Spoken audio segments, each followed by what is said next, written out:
गौरी पुत्र गणेश भगवान की जय। श्री लक्ष्मी नारायण भगवान की जय। श्री शंकर पार्वती भगवान की जय। बोलिए श्री शिवाय नमस्तुभ्यम। प्रिय भक्तजनों, आप सभी को मार्गशीर्ष मास की पूर्णिमा की हार्दिक शुभकामनाएं। भक्तजनों, आज इस वीडियो में आप सभी मार्गशीर्ष यानी अघन मास की पूर्णिमा की व्रत कथा सुनेंगे। तो आप सभी भक्तजन बड़ी ही श्रद्धा, ध्यान पूर्वक और प्रसन्नचित्त मन से इस कथा को पूरा अवश्य सुनिएगा। तो सभी प्रेम से बोलिए श्री लक्ष्मी नारायण भगवान की जय। प्राचीन कथा के अनुसार एक बार एक गांव में गरीब ब्राह्मण का परिवार रहता था। उसके परिवार में वह, उसकी पत्नी और एक पुत्री थी। समय के साथ साथ पुत्री बड़ी हो रही थी और उम्र बढ़ने के साथ साथ पुत्री में स्त्रियोचित गुणों का भी विकास हो रहा था। और ब्राह्मण की पुत्री बहुत ही सुंदर, संस्कारवान और गुणवान थी। लेकिन ब्राह्मण गरीब था, इसीलिए उसका विवाह नहीं कर पा रहा था। तब एक दिन की बात है कि उस ब्राह्मण के घर एक साधु आते हैं और जब वे उस कन्या के सेवा भाव को देखते हैं तो काफी प्रसन्न हो जाते हैं और उस कन्या को लंबी आयु का आशीर्वाद देते हुए कहते हैं कि इस कन्या की हथेली में विवाह की रेखा नहीं है। और तब यह सुनकर ब्राह्मण ने उस साधु से पूछा कि ऐसा क्या किया जाए कि जिससे कन्या का विवाह हो जाए। तब साधु ने काफी देर विचार किया और बताया कि थोड़ी दूर एक गांव में धोबिन जाति की सोना नाम की महिला अपने बेटे और बहू के साथ रहती है, जो बहुत ही संस्कार संपन्न और पति परायण है। और यदि आपकी बेटी उसकी सेवा करती है तो सोना महिला इसकी मांग में अपनी मांग का सिंदूर लगा दे तो उससे इसकी शादी हो सकती है। और साधु ने यह भी बताया कि वह महिला कहीं भी आती जाती नहीं है। तब यह बात सुनकर ब्राह्मण अपनी बेटी से धोबिन की सेवा करने के लिए कहता है।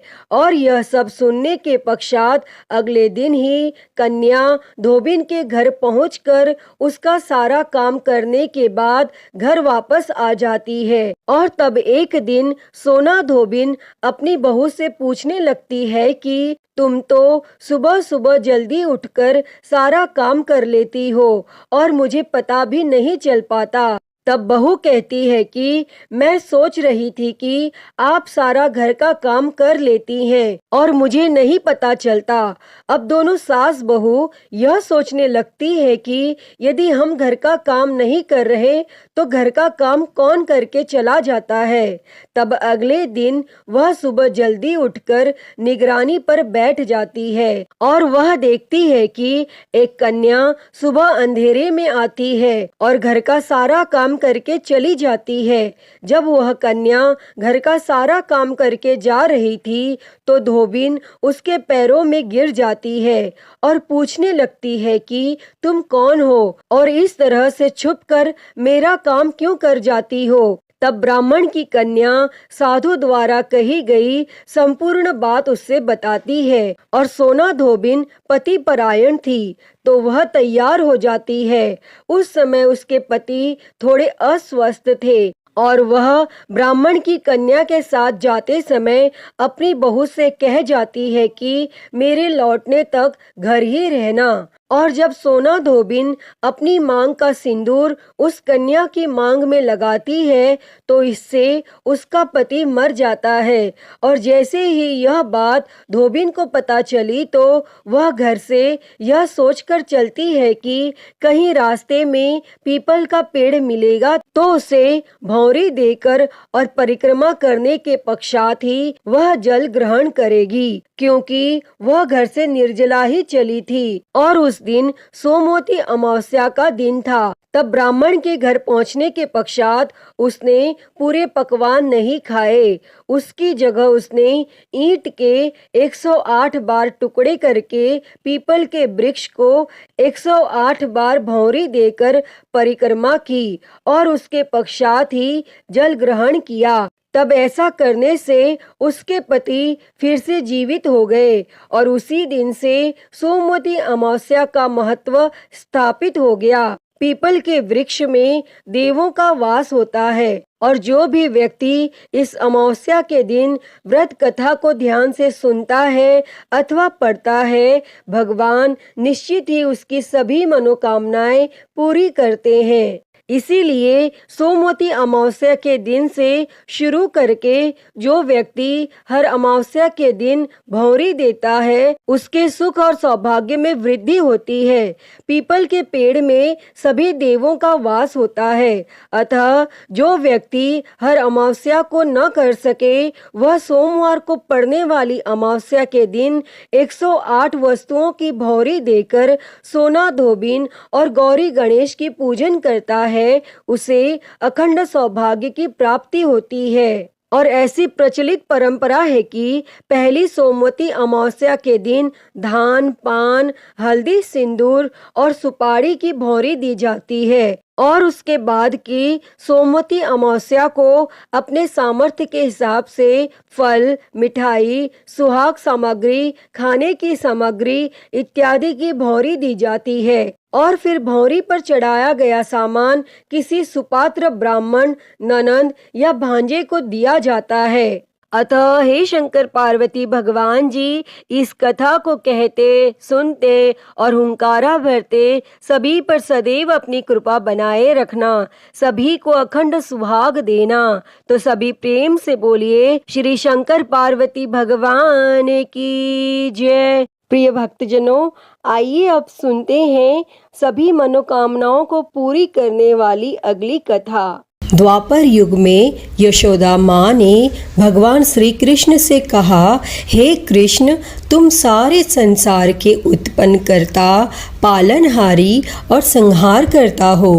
आज मुझे कोई ऐसा व्रत बताओ जिसको करने से मृत्यु लोक में भी स्त्रियों को विधवा होने का भय न रहे तथा यह व्रत सभी मनुष्यों की मनोकामना पूर्ण करने वाला हो। तब भगवान श्री कृष्ण कहने लगे, हे माता, तुमने अति सुंदर प्रश्न किया है। मैं तुम्हें ऐसे एक व्रत के बारे में विस्तार से बताता हूँ। सौभाग्य की प्राप्ति के लिए स्त्रियों को 32 पूर्णिमा व्रत करना चाहिए। इस व्रत को करने से स्त्रियों को सौभाग्य की प्राप्ति होती है।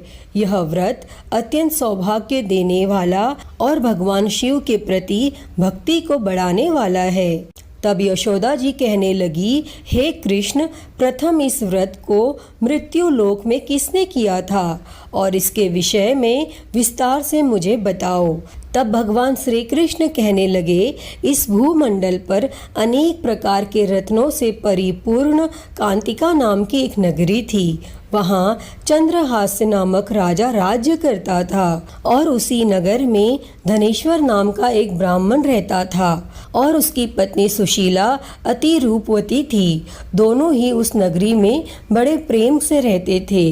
घर में धन धान्य आदि की कोई कमी नहीं थी, परंतु उनको बहुत बड़ा दुख था कि उनकी कोई संतान नहीं है।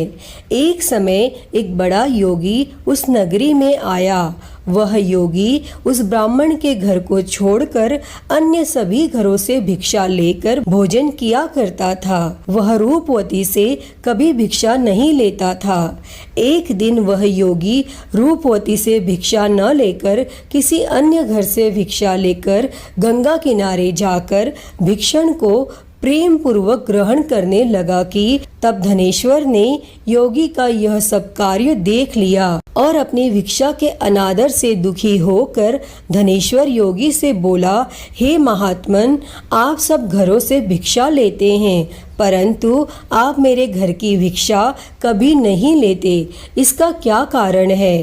तब योगी ने कहा, निसंतान घर की भीख पतितों के अन्न के तुल्य होती है, और जो पतितों का अन्न खाता है वह भी पतित हो जाता है।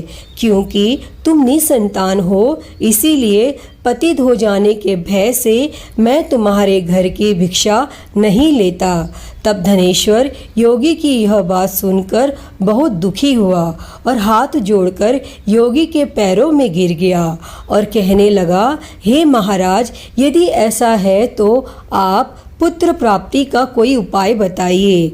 आप सर्वज्ञानी हैं, मुझ पर कृपा कीजिए। हे भगवान, मेरे घर में धन की कोई कमी नहीं है, परंतु मैं पुत्र न होने के कारण अत्यंत दुखी हूँ। आप मेरे इस दुख का हरण करें, आप सामर्थ्यवान हैं। तब यह सुनकर योगी कहने लगे, हे ब्राह्मण, तुम चंडी की आराधना करो। और फिर घर आकर उसने अपनी पत्नी से सब वेदांत कहा और स्वयं तप करने के लिए वन में चला गया। और वन में जाकर उसने चंडी की उपासना की तथा उपवास किए। तब माता चंडी ने 16वें दिन उसको स्वप्न में दर्शन दिया और कहा, हे धनेश्वर, जा, तेरे घर पुत्र होगा, परंतु वह 16 वर्ष की आयु में ही मृत्यु को प्राप्त हो जाएगा। यदि तुम दोनों पति पत्नी 32 पूर्णमासियों का व्रत विधि पूर्वक करोगे तो वह दीर्घायु हो जाएगा। जितनी तुम्हारी सामर्थ्य हो, आटे के दिए बनाकर शिवजी भगवान का पूजन करना, परंतु पूर्णमासी के व्रत 32 होने चाहिए। और प्रातः काल होने पर इस स्थान के समीप तुम्हें एक आम का वृक्ष दिखाई देगा। उस पर चढ़कर तुम एक फल तोड़कर शीघ्र ही अपने घर चले जाना और अपनी पत्नी से सब वेदांत कहना। ऋतु स्नान के पश्चात वह स्वच्छ होकर श्री शंकर भगवान का ध्यान करके उस फल को खा लेगी। तब शंकर भगवान की कृपा से उसको गर्भ हो जाएगा। और फिर जब वह ब्राह्मण प्रातः काल उठा तो उसने एक स्थान के पास ही आम का वृक्ष देखा, जिस पर एक अत्यंत सुंदर आम का फल लगा हुआ था। उस ब्राह्मण ने उस आम के वृक्ष पर चढ़कर फल को तोड़ने का प्रयत्न किया, परंतु वृक्ष पर कई बार प्रयत्न करने पर भी वह चढ़ नहीं पाया। तब उस ब्राह्मण को बहुत चिंता हुई और फिर वह विघ्न विनाशक श्री गणेश भगवान की वंदना करने लगा कि हे दयानिधे, अपने भक्तों के विघ्नों का नाश करके उनके मंगल कार्य को करने वाले, दुष्टों का नाश करने वाले, रिद्धि सिद्धि प्रदान करने वाले, आप मुझ पर कृपा करके इतना बल दें कि मैं अपने मनोरथ को पूरा कर सकूं। और फिर इस प्रकार गणेश जी की प्रार्थना करने पर उनकी कृपा से धनेश्वर वृक्ष पर चढ़ गया और उसने सुंदर आम के फल को तोड़ लिया। और धनेश्वर ने सोचा, जो वरदान से फल मिला था वो यही है और कोई फल तो दिखाई नहीं दे रहा। तब उस धनेश्वर ब्राह्मण ने जल्दी से घर जाकर अपनी पत्नी को वह फल दे दिया और उसकी पत्नी ने अपने पति के कहे अनुसार उस फल को खा लिया और वह गर्भवती हो गई। और देवी जी की असीम कृपा से उसे एक अत्यंत सुंदर पुत्र उत्पन्न हुआ, जिसका नाम उन्होंने देवीदास रखा। माता पिता के हर्ष और शोक के साथ वह बालक शुक्ल पक्ष के चंद्रमा के भांति अपने पिता के घर में बड़ा होने लगा और माँ भवानी की कृपा से वह बालक बहुत ही सुंदर, सुशील और विद्या पढ़ने में बहुत ही निपुण हो गया। तब माता दुर्गा जी के आज्ञा अनुसार उसकी माता ने 32 पूर्णमासी का व्रत रखना आरंभ कर दिया, जिससे उसका पुत्र बड़ी आयु वाला हो जाए। और 16वां वर्ष लगते ही देवीदास के माता पिता को बड़ी चिंता हो गई कि कहीं उनके पुत्र की इस वर्ष में मृत्यु न हो जाए। इसीलिए उन्होंने अपने मन में विचार किया कि यदि यह दुर्घटना उनके सामने हो गई तो वो कैसे सहन करेंगे। इसीलिए उन्होंने देवीदास के मामा को बुलाया और कहा, हमारी एक बहुत बड़ी इच्छा है कि देवीदास 1 वर्ष तक काशी में जाकर विद्या का अध्ययन करे और उसको अकेला भी नहीं छोड़ना चाहिए। इसीलिए साथ में तुम चले जाओ और 1 वर्ष के पश्चात इसको वापस ले आना। तब सब प्रबंध करके उसके माता पिता ने काशी जाने के लिए देवीदास को एक घोड़े पर बिठाकर उसके मामा के साथ भेज दिया, परंतु यह बात उसके मामा या किसी और को नहीं बताई। तब धनेश्वर तथा उसकी पत्नी ने अपने पुत्र की मंगल कामना और दीर्घ आयु के लिए माँ भगवती दुर्गा की आराधना और पूर्णमासियों का व्रत करना आरंभ कर दिया और इस प्रकार बराबर 32 पूर्णमासी के व्रत को उन्होंने पूरा किया। और कुछ समय पश्चात एक दिन वह मामा और भांजा मार्ग में रात बिताने के लिए किसी गांव में ठहरे हुए थे और उस दिन उस गांव में एक ब्राह्मण की अत्यंत सुंदर, सुशील और गुणवंती कन्या का विवाह होने वाला था, जिसमें धर्मशाला के अंदर वर और उसकी बारात ठहरी हुई थी। और उसी धर्मशाला में देवीदास और उसके मामा भी ठहरे हुए थे। संयोगवश कन्या को तेल आदि चढ़ाकर मंडप आदि का कार्य किया गया तो लग्न के समय वर को धनुर्वात हो गया। इसीलिए वर के पिता ने अपने कुटुंबियों से विमर्श करके यह निश्चय किया कि यह देवीदास मेरे पुत्र जैसा ही सुंदर है और मैं इसके साथ ही लग्न करवा दूं और बाद में विवाह के अन्य कार्य मेरे लड़के के साथ हो जाएंगे। ऐसा सोचकर देवीदास के मामा से जाकर बोला कि तुम थोड़ी देर के लिए अपना भांजा हमें दे दो, जिससे विवाह के लग्न का सब कार्य सुचारू रूप से हो सके। तब देवीदास का मामा कहने लगा, जो कुछ भी वधू पक्ष से कन्यादान के समय वर को मिले वह सब हमें दे दिया जाए तो मेरा भांजा इस बारात का दूल्हा बन जाएगा। फिर यह बात वर के पिता ने स्वीकार कर लेने पर उसने अपना भांजा वर बनने के लिए भेज दिया और उसके साथ सब विवाह कार्य विधि पूर्वक संपन्न हो गए। और पत्नी के साथ वह भोजन करने लगा तो अपने मन में सोचने लगा कि न जाने यह किसकी स्त्री होगी, और वह एकांत में यही सोच सोचकर श्वास छोड़ने लगा और उसकी आंखों में आंसू भी आ गए। तब लड़की ने पूछा, क्या बात है, आप इतने उदासीन व दुखी क्यों हो रहे हैं? तब उसने सब बातें जो कि वर के पिता और उसके मामा में हुई थी लड़की को बता दी। तब कन्या कहने लगी, यह ब्रह्म विवाह के विपरीत कैसे हो सकता है? देव, ब्राह्मण और अग्नि के सामने मैंने आपको ही अपना पति माना है, इसीलिए आप ही मेरे पति हैं और मैं आपकी ही पत्नी रहूंगी, अन्य किसी की कदापि नहीं। तब देवीदास ने कहा, ऐसा मत करिए, क्योंकि मेरी आयु बहुत कम है और मेरे पश्चात आपकी क्या गति होगी, इन बातों को अच्छी तरह विचार कर लो। परंतु वह दृढ़ विचारों वाली लड़की थी। वह बोली, जो आपकी गति होगी वही मेरी गति होगी। हे स्वामी, आप उठिए और भोजन कीजिए, आप निश्चय ही भूखे होंगे। तब देवीदास और उसकी पत्नी ने भोजन किया तथा शेष रात्रि वह सोते रहे। और प्रातःकाल देवीदास ने अपनी पत्नी को 3 नगों से जड़ी हुई एक अंगूठी दी और एक रुमाल दिया और बोला, हे प्रिय, इसे लो और संकेत समझकर स्थिरचित हो जाओ। मेरा मरण और जीवन जानने के लिए एक पुष्प वाटिका बना लो और उसमें सुगंधित वाली एक नवमल्लिका लगाओ और उसको प्रतिदिन जल से सिंचा करो और आनंद के साथ खेलो कूदो और उत्सव मनाओ। जिस समय और जिस दिन मेरा प्रणात होगा यह फूल सूख जाएंगे और जब यह फिर से हरे हो जाए तो समझ लेना मैं जीवित हूँ। यह बात निश्चय करके समझ लेना, इसमें कोई भी संशय नहीं है। इतना कहकर देवीदास वहाँ से चला गया और प्रातः काल होते ही वहां पर बाजे बजने लगे। और जिस समय विवाह कार्य समाप्त करने के लिए वर तथा सब बाराती मंडप में आए तो कन्या ने वर को भली प्रकार से देखकर अपने पिता से कहा, यह मेरा पति नहीं है। मेरा पति वही है जिसके साथ रात्रि में मेरा पानी ग्रहण हुआ था। इसके साथ मेरा विवाह नहीं हुआ। यदि यह वही पुरुष है तो बताए कि मैंने इसको क्या दिया। और कन्यादान के समय जो आभूषण आदि दिए गए थे वह दिखाए, तथा रात में क्या गुप्त बातें मैंने इनसे कही वह सब सुनाए।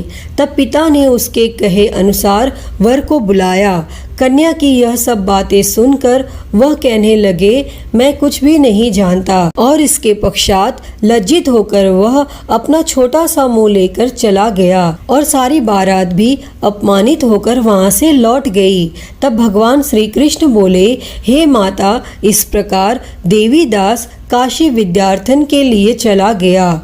और कुछ समय बीत गया तो काल से प्रेरित होकर एक सर्प रात्रि के समय उसको डसने के लिए वहां पर आया और उस विषधर के प्रभाव से उसके शयन का स्थान चारों ओर से विष की ज्वाला में विषैला हो गया, परंतु व्रत के प्रभाव से उसको काट नहीं पाया, क्योंकि पहले ही उसकी माता ने 32 पूर्णमासी का व्रत रखा था। फिर इसके बाद मध्याह्न के समय स्वयं काल वहां आया और उसके शरीर से प्राणों को निकालने का प्रयत्न करने लगा, जिससे वह मूर्छित होकर पृथ्वी पर गिर गया। और उसी समय माता पार्वती के साथ भगवान शंकर वहां आ गए और उसको मूर्छित दशा में देखकर माता पार्वती जी ने शंकर भगवान से प्रार्थना की कि हे महाराज, इस बालक की माता ने पहले ही 32 पूर्णिमा का व्रत पूरा किया था, जिसके प्रभाव से आप इसको प्राणदान दे। तब माँ भवानी के कहने पर भक्त वत्सल भगवान शिव जी ने उसको प्राण दान दे दिया और इस व्रत के प्रभाव से काल को भी पीछे हटना पड़ा और देवीदास स्वस्थ होकर बैठ गया। और उधर उसकी पत्नी उसके काल की प्रतीक्षा किया करती थी। जब उसने देखा उस पुष्प वाटिका में पुष्प कुछ भी नहीं रहे तो उसको अत्यंत आश्चर्य हुआ, लेकिन जब वह जैसे ही हरे भरे हो गए तो वह जान गई कि अब उसका पति ठीक ठाक है, वह जीवित हो गया है। यह देखकर वो बहुत ही प्रसन्न हो उठी और अपने पिता से कहने लगी, पिताजी, मेरे पति जीवित हैं, आप उनको ढूंढिए। और फिर जब 16वां वर्ष व्यतीत हो गया तो देवीदास भी अपने मामा के साथ काशी से चल दिया। इधर उसके ससुर उसको ढूंढने के लिए अपने घर से जाने ही वाले थे कि वह दोनों मामा भांजा वहां पर आ गए और उनको आया हुआ देखकर उनके ससुर को बहुत ही प्रसन्नता हुई और वह उन्हें अपने घर ले गए। उस समय नगर के निवासी भी वहां इकट्ठे हो गए और सबने निश्चय किया कि अवश्य ही इसी बालक के साथ कन्या का विवाह हुआ था। और उस बालक को कन्या ने जब देखा तो पहचान लिया कि यह तो वही है जो संकेत करके गया था। तब उपरांत सब कहने लगे, भला हुआ यह आ गया, और सब नगरवासियों ने आनंद मनाया। और फिर कुछ दिनों बाद देवीदास अपनी पत्नी और मामा के साथ अपने ससुर के घर से बहुत सारे उपहार लेकर अपने माता पिता के घर की तरफ प्रस्थान किया। और जब वह अपने गांव के निकट पहुंच गए तो कई लोगों ने उसे देखकर उसके माता पिता को पहले ही खबर दे दी कि तुम्हारा पुत्र देवीदास अपनी पत्नी और मामा के सहित आ रहा है। तब ऐसा समाचार सुनकर माता पिता को विश्वास नहीं हुआ, परंतु जब और लोगों ने भी यही बात आकर उन्हें बताई तो उनको बड़ा आश्चर्य हुआ। लेकिन थोड़ी देर में देवीदास ने आकर अपने माता पिता के चरणों में अपना सर रख कर प्रणाम किया और उसकी पत्नी ने अपने सास ससुर के चरणों को स्पर्श किया तो माता पिता ने अपने पुत्र और पुत्र वधू को हृदय से लगा लिया और दोनों की आंखों में प्रेम अश्रु बह चले। और अपने पुत्र तथा पुत्र वधू के आने की खुशी में धनेश्वर ने बड़ा ही भारी उत्सव किया और ब्राह्मणों को दान दक्षिणा देकर प्रसन्न किया। तब भगवान श्री कृष्ण कहने लगे, इस प्रकार धनेश्वर 32 पूर्णमासियों के व्रत के प्रभाव से पुत्रवान हो गया। और जो भी स्त्रियां 32 पूर्णमासी के व्रत को करती हैं वे जन्म जन्मांतर में वैधव्य का दुख नहीं भोगती और सदैव सौभाग्यवती रहती हैं। हे भगवान, इस कथा को कहते, सुनते और हुंकारा भरते पर सदैव अपनी कृपा बनाए रखना। तो बोलिए गणेश जी भगवान की जय, उमापति महादेव की जय, श्री लक्ष्मी नारायण भगवान की जय। प्रिय भक्तजनों, तो मैं उम्मीद करती हूँ कि आपको आज की यह कथा पसंद आई होगी और अगर वीडियो अच्छी लगी हो तो इसे लाइक करें, ज़्यादा से ज़्यादा शेयर करें और हरिहर भक्ति चैनल को सब्सक्राइब कर नोटिफिकेशन बेल को ज़रूर ऑन कर लें। हर हर महादेव। धन्यवाद।